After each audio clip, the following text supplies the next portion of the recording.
wazir di depan kamar. Dan wazirnya ini maunya marah, tapi setelah lihat bukti, ya tidak bisa mengelak bahwa yang salah istrinya.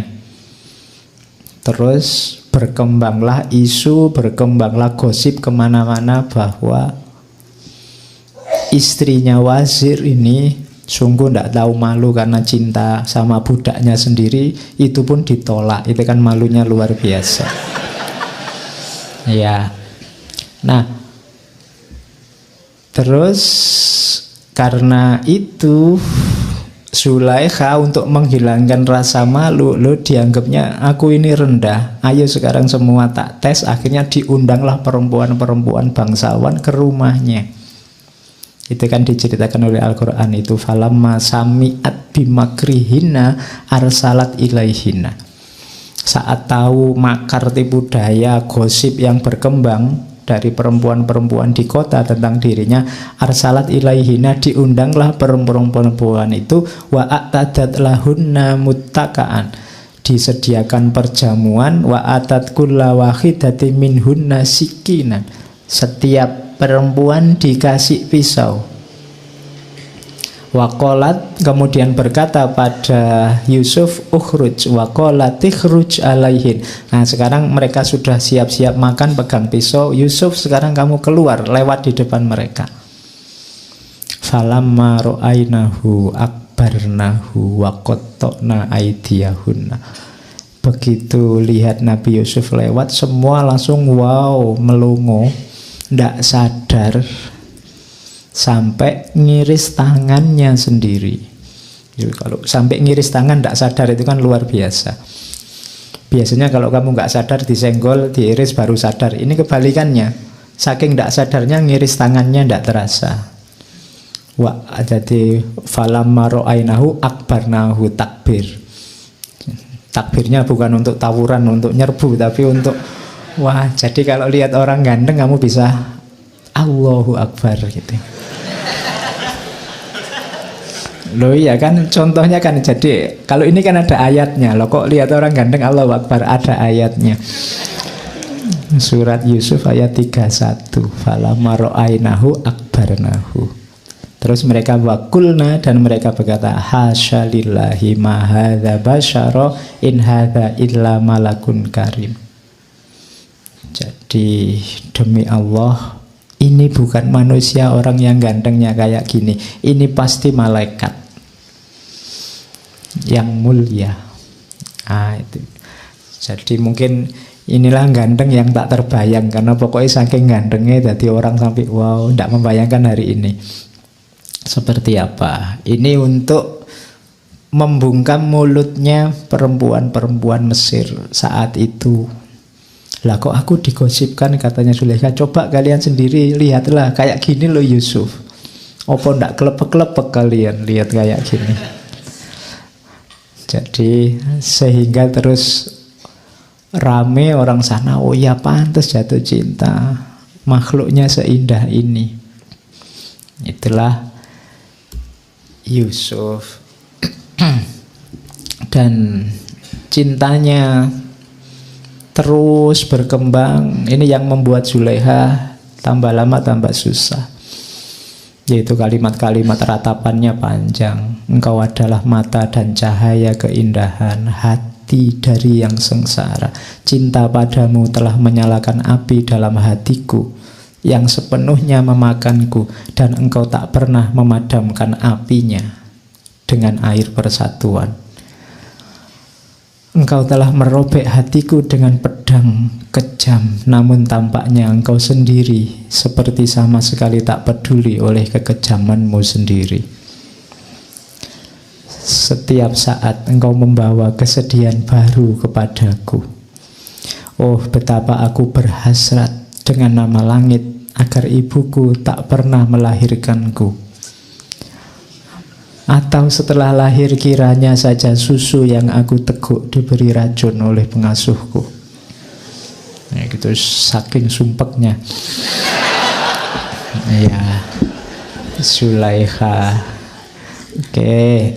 Nah, Ini di kota tetap rame, kemudian jadi gosip terus-menerus, jadi fitnah terus-menerus. Zulaiha juga mendekati Yusuf terus-menerus. Nabi Yusuf juga susah. Akhirnya apa? Nabi Yusuf berkata, Qala, berdoa pada Allah, Qala rabbis sijnu ahabbu ilayya mimma yad'unani ilaih. Ya Allah, lebih baik penjara lebih aku sukai daripada apa yang mereka ingin aku lakukan. Wa illa tasrif anni kaidahunna asbu ilaihinna wa aku minal jahilin. Kalau tidak begitu, mungkin lama-lama aku tidak kuat, aku akan berpaling mengikuti tipu daya mereka. Wa aku minal jahilin, sehingga aku jadi orang bodoh.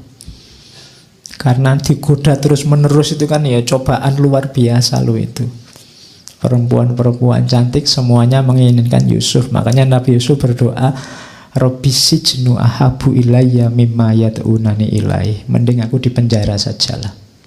Itu saya tidak tahu ada nggak orang laki-laki yang berani berdoa begini. Dan doanya dikabulkan. Nanti Nabi Yusuf akhirnya masuk penjara, dianggap menimbulkan kekacauan. Ya mungkin karena kegantengannya. Ternyata ganteng itu menyusahkan ya. Oke, bersyukurlah kalian yang tidak ganteng. Leo kan sumpek kalau jadi ganteng dan cantik. Nah, Nabi Yusuf akhirnya di penjara, cuma jangan dikira cintanya Zulaiha berhenti. Zulaiha nanti bikin ruang khusus, bikin kamar khusus dekat penjara. Ya. Dia bikin ruang yang bisa anytime melihat Yusuf. Cuma Yusuf di penjara itu kan kalau di ceritanya Jami' selalu bermunajat, selalu bersujud pada Allah. Dan itu yang terus diawasi oleh Zulaiha. Karena aku tak pantas melihatnya dalam penjara, aku puas melihat bubungan yang menaunginya. Jadi lihat atapnya penjara saja sudah alhamdulillah. Karena Yusuf ada di situ. Bahkan memandang pintu dan dinding penjara membuatku bahagia. Karena di mana saja bulanku bertahta, di sanalah terdapat keabadian surga.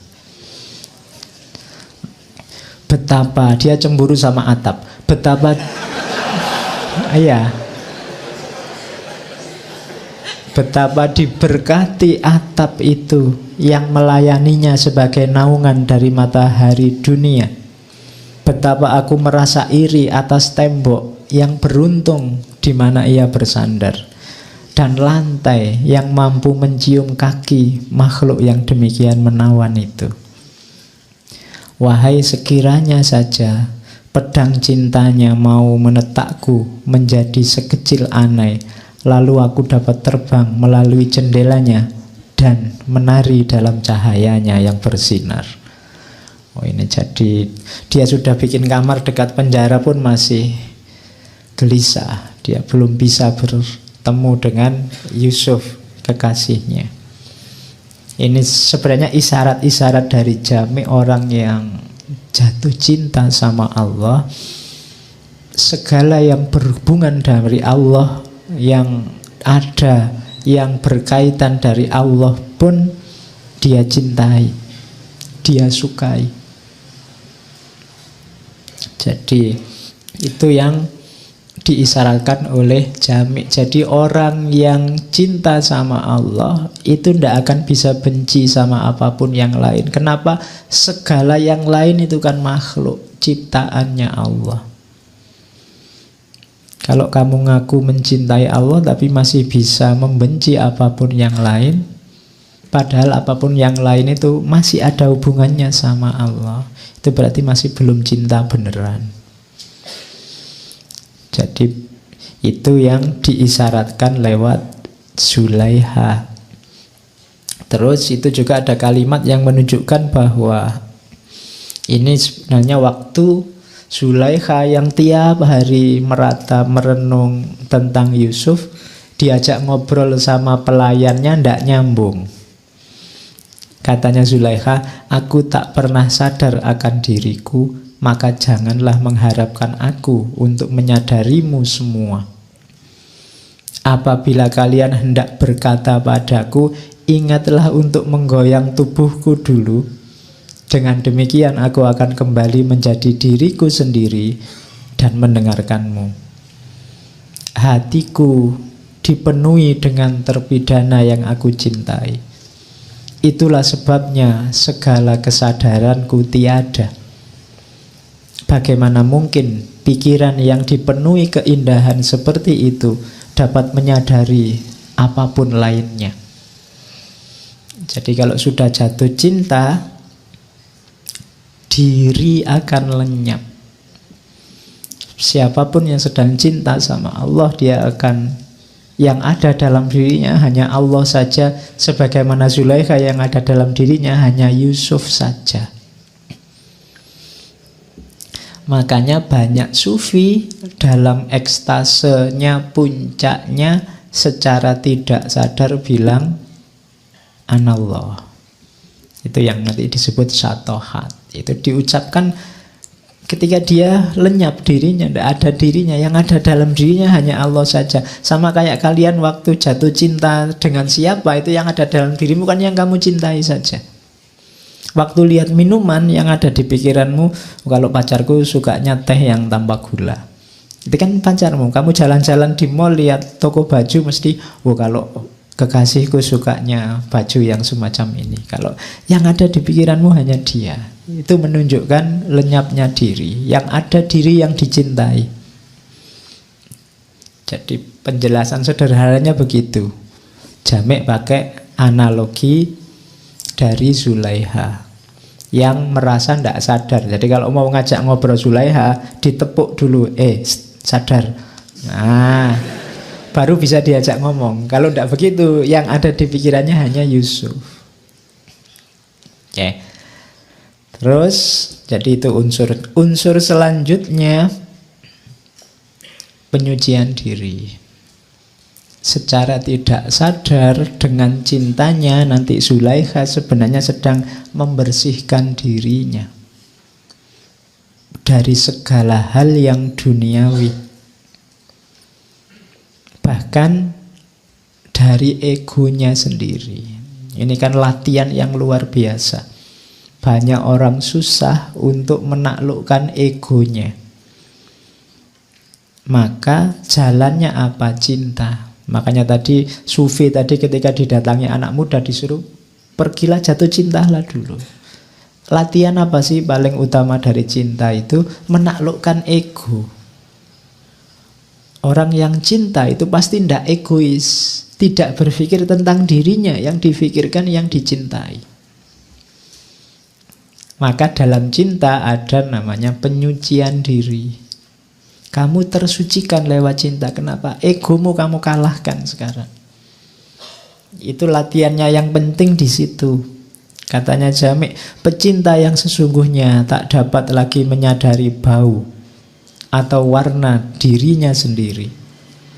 Ia tidak mempunyai perhatian, baik dengan mengakrabi atau memusuhi pada siapapun selain kekasih.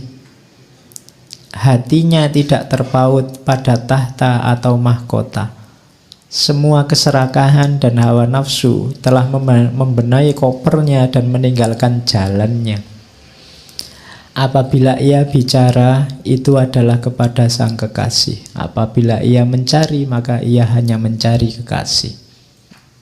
Jadi itulah manfaatnya cinta yang dialami nanti oleh Zulaikha. Dari situ nanti Zulaikha di cerita-cerita terakhir lebih mudah ketemu Allah. Dan nanti ini dipinjam oleh Jamek untuk menasehati dirinya. Engkau juga wahai Jamek, datanglah. Keluarlah dari dirimu dan masuklah ke dalam kediaman kebahagiaan abadi. engkau mengetahui jalan menuju ke sana, maka apakah kelambanan yang menyedihkan ini? Kenapa engkau lambat? Kenapa engkau menunda-nunda? Kamu kan sudah tahu ilmunya, sudah tahu teorinya, sudah tahu kebenarannya. Menunggu apa lagi? Tinggalkan dunia khayali dari jiwa binatang dan masuklah wilayah kegaiban. Dahulu pun engkau tak ada, hingga tak ada kesulitan apapun yang menimpamu karenanya. Engkau dulu ndak ada, engkau dulu ndak punya apa-apa. Sudah ndak usah dikhawatirkan duniamu, sekelilingmu, apa yang kamu miliki, apa yang tidak kamu miliki, ndak penting. Sekarang kamu ngerti jalan kebenarannya, tempuhlah itu. Ndak perlu memberati apapun. Janganlah mencari kesejahteraanmu dalam rasa mementingkan diri, karena engkau tak akan pernah mendapatkan laba dalam jenis perdagangan itu. Nah, itu dari ceritanya Zulaikha. Jami ingin menasehati dirinya sendiri. Lah, aku masa cuma nasihati orang lain? Aku juga harus menempuh jalan itu. Karena aku sudah tahu jalannya, sudah tahu kebenarannya, sudah tahu yang harus dilakukan. Apalagi yang aku tunggu? Aku ini kok lambat sekali ya. Apakah kelambanan yang menyedihkan itu? Nah, itu keluhannya Jami terhadap dirinya sendiri. Nah, nanti Yusuf di penjara, Zulaikha tetap dengan cinta dan ratapan-ratapannya. Sampai nanti Yusuf, kita sudah tahu bagaimana ceritanya, sampai dia diangkat jadi wazir yang agung. Cuma saat Yusuf jadi wazir, Zulaikha ini hartanya habis.